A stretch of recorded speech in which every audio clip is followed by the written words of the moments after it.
A famous explorer once said that the extraordinary is in what we do, not who we are. Normally when you quote someone, you're supposed to give credit at the end. In this case they don't, because no famous explorer ever said this. In our darkest moments, we find something that keeps us going. This opening narration is all about finding the strength within yourself to survive when in danger. But here Laura doesn't find any inner strength at all. She's safe from drowning by a crew member. Sort of negates your whole opening narration. Washing up on a beach after a shipwreck cliché. Sucker punch from off-screen cliché. After being strung up from the ceiling, Laura's escape plan is to set herself on fire and fall 2 stories headfirst onto a stone floor. This is stupid for 2 reasons, not just the falling on your head part. There is no guarantee that setting the bag on fire would have also burned through the ropes. You might have just hung there and burned alive without falling. The developers like this QuickTime event so much they use it again 5 minutes later.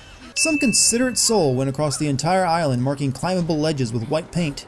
Only 1 match left in the box cliché. This trope will never build the tension people imagine it does. Sam is supposed to be a professional filmmaker shooting a documentary, yet she's recording in 1080i on a handheld camcorder and points the camera directly at a mirror so she can take a selfie. And when were you last in the field without a TV crew behind you? Got 30 years experience, 2 PhDs, 1 in East Asian history, so why don't you just stick to boats, Mr. Grimm? Ship, Dr. Whitman. It's a ship. Come on, a sea captain this salty should be captain of a shrimp boat, not a multi-million-dollar research vessel like the Endurance. If you are going to use a stereotypical captain, at least put him on the right freaking boat. Laura and the rest of the crew are searching for the lost island of Yamatai. This is a pretty common adventure plotline for stories set before the invention of satellite imaging, but in modern stories there should be no lost anything. Alex even mentions satellite imaging in this very cutscene. So what, you can use satellites for weather reports but not to look through Google Maps? Finding Yamatai should be as simple as finding the closest Starbucks. After watching Sam's bad B-roll, Laura wakes in the morning in this shot, hunts and kills a deer in the next, and then it's night again by the time we see her cooking it. And she didn't travel some big distance, she hunted that deer a stone's throw from her campsite. It's all my fault. This is all my fault. Correct. It is all your fault. You going to eat any of that deer you spent all day hunting and cooking? No? Just leave it on the spit? That a girl. My manners. I'm sorry, I'm Matthias. A teacher by trade. I haven't watched much of Lost, and even I can tell not to trust this shady-looking bastard. I bet he's a bad guy. Surprise, I was right. Dandruff. Legend says she had shamanistic powers. And this is where she loses me. Well, there's always some truth to miss. Laura Croft, archaeologist, is bored and dismissive towards historical myths and legends of lost ancient civilizations. So, did you nod off during Greek and Egyptian mythology as well? Why go into this field if that's your attitude? Matthias, who we learn is a fanatical cult leader with a penchant for killing or brainwashing every man who washes up on his island and burning every woman, kidnaps Sam and leaves Laura sleeping peacefully by the fire. Let go. Since when do you need to fire a bullet to open a bear trap? It's not a padlock you don't have the key to. Reyes is just being unnecessarily dangerous in this scene because the developers saw one too many cliches of people opening locks in movies with guns. Is Sam with you? She was with you. Jonah has no way of knowing that Sam and Laura were together. Laura showed up after Sam finished talking on the radio, and then Sam was immediately kidnapped. You girls shouldn't go wandering off. Really? That's the take they went with. Okay. Sound advice, if unintelligible. Okay, let's split up. Everyone then proceeds to wander off on their own. There's no doubt Himiko had power. Some say shamanistic, elemental. A woman wields that much power, and sooner or later it gets called witchcraft. Well, yeah, Laura, women using mystical powers connected to the earth, that's pretty much the textbook definition of witchcraft. Thanks for pointing out the obvious. This island, it must have once been part of Yamatai. You were right, Laura. The Lost Kingdom. It's like finding Atlantis. Yeah, just like finding Atlantis, that place everyone over the age of 5 knows about because of countless books, movies, comics, games, and Leonard Nimoy documentaries. No one outside of Japan has ever heard of Yamatai. I had to look that shit up on Wikipedia. This makes the second time Laura's been captured in just the first hour alone. All of those years of being considered the best female in gaming, gone. Don't you fucking move. You realize that you only tied Laura's hands, right? Her legs are still more than capable of getting her ass out of there once you leave. You couldn't spend a minute tying her to a tree, maybe post a guard? Why would you expect her to stick around after she just watched you shoot a guy before leaving to hunt down and kill the rest of her friends? I always find Attempted rape. Bonus sin for making this a QuickTime event. Laura goes from being horrified about killing another human being to not batting an eye about killing dozens of them in the course of one cutscene. Got another one.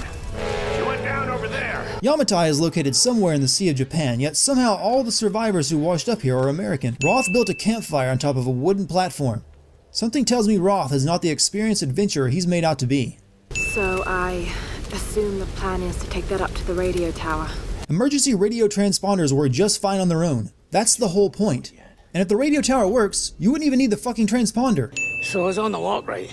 Doing a spot of midnight fishing. So Sam waited until Grimm was halfway through his story before hitting the record button. Sam may be the worst documentary filmmaker ever. Good luck editing this mess together. We're gonna make you look like Gordon Ramsay in editing. How are you going to make anyone look good at anything in editing when you only ever record half the scene? I've studied them so much I can see charts on the back of my eyelids. There is no way your handheld camcorder is getting audio this good from this distance and with an ocean breeze blowing into your onboard microphone. You've got great instincts, girl. He would have been so proud of you, Lara. 99% of Roth's dialogue in this game is giving Laura motivational support. How did these leaves get all over the console but not the rest of the room? This radio tower still has power. I know that Germans are world-class engineers and all, but there is no way in hell anything on this island is producing electricity. I am all out of fucks to give over all the times Laura should have died but didn't. Laura destroys historical ruins and doesn't bat an eye.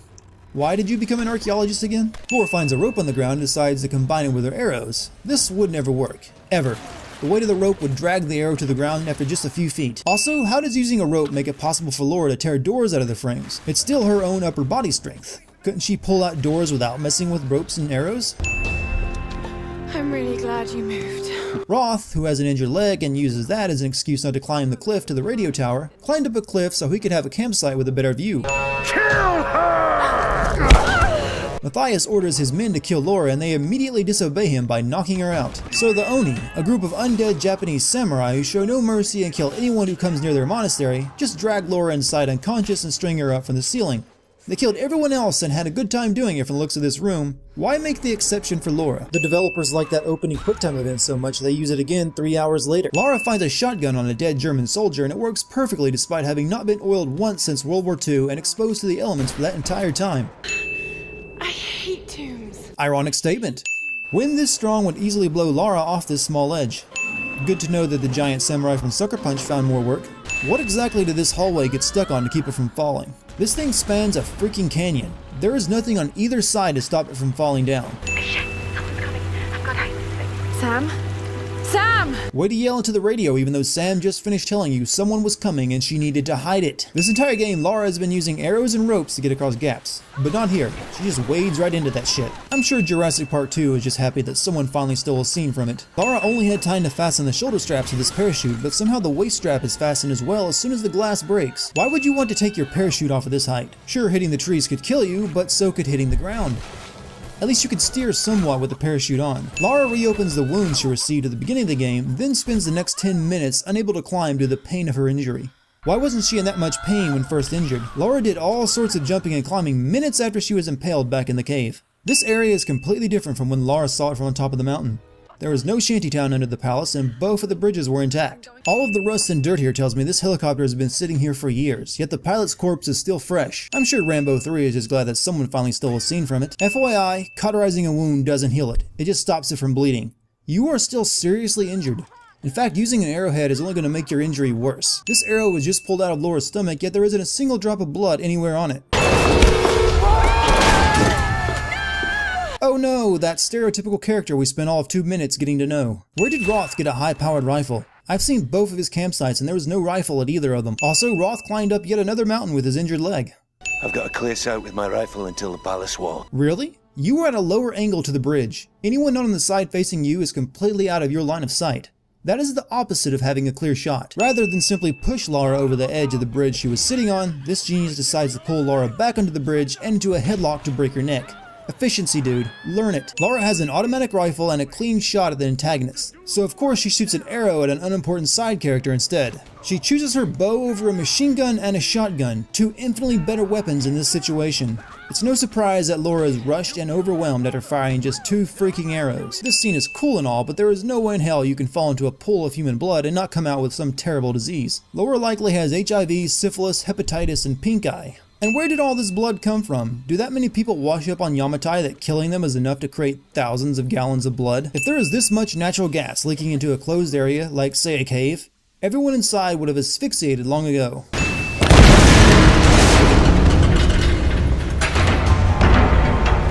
Unlikely. No one leaves. That's what I heard in Japanese before the plane crashed. I've watched that scene multiple times and no one says anything in Japanese or any other language for that matter. You're searching for logic and reason where there is none. Brother, you ain't kidding. Matthias walks out of the room saying he's going to do something about the fires, then returns a minute later from the other side of the room, having done nothing to stop the fires and somehow has had time to tie up Dr. Whitman. Go! All of you! Find the chosen one! This one is mine! This guy gives orders to people who aren't even there. Lara just happens to find a working and loaded grenade launcher on the ground. Her ass has been saved so many times by Deus Ex Machina in this game that I'm starting to think Euripides was on the writing team. Come on! Jump! You can do it! Nope, she doesn't stand a chance in hell of making that jump. This isn't the PlayStation 1 Lara Croft who could backflip 10 feet. Slow motion helicopter escape sequence cliche. Oh, now your leg is hurting Roth. Lara is injured bad enough from the helicopter crash and needs CPR, but is perfectly fine once she starts breathing again. I'm no doctor, but I'm pretty sure when you take a hit so hard that you stop breathing, you are going to need some serious recovery time. Roth takes a hatchet to the back after running out of ammo when he could have just dodged to the side. Guess someone had to fill the heroic male quota for this game. Wait, so you had another gun? Why did you wait until you took a fatal injury to use it? Are you okay, Lara? Is she okay?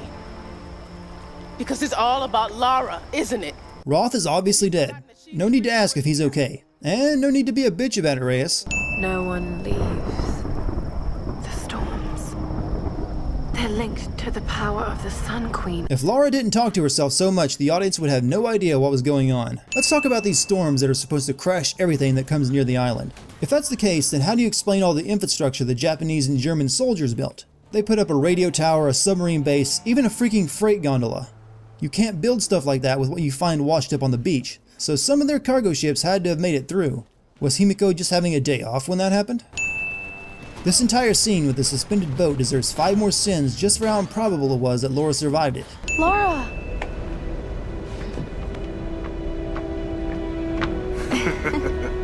Alex will be sorry he missed out on this. Yeah, 2 girls giving each other a friendly hug. That's a fucking party if I ever saw one. At least wait until they take their tops off before you break out the Bacardi. So the tools Reyes needed to fix the boat was a wrench and a flathead screwdriver. I don't want to sound like a male chauvinist here, but I could make do without either of those in the same situation. That's all he gets?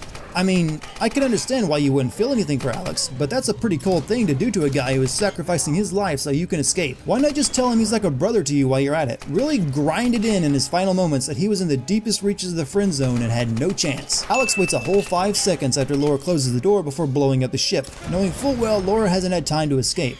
Probably still feeling a bit put off from that kiss on the cheek. For no reason whatsoever, Laura opens the handle of this katana and finds a plot important note. Would it have been too difficult to have Laura hear something rattle inside at first?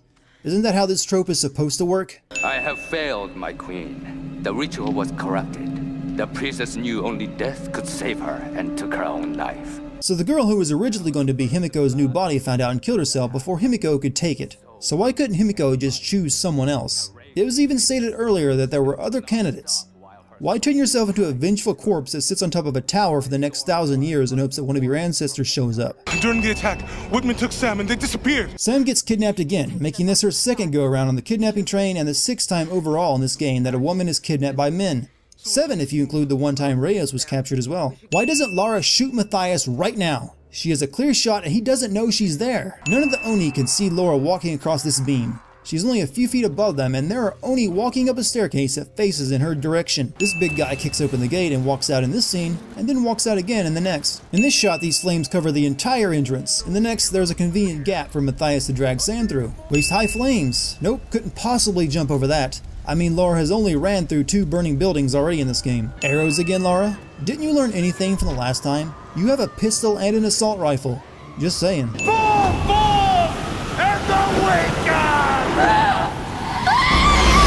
How does an ancient Japanese empress understand English? This guy has no giant club in this scene, but then does in the very next shot. Did Lara somehow forget that Matthias was still there?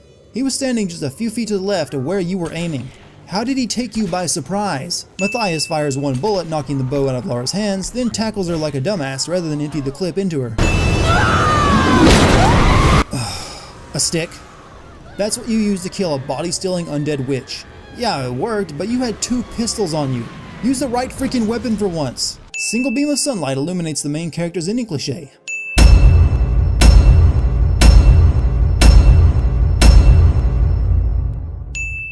You're searching for logic and reason where there is none.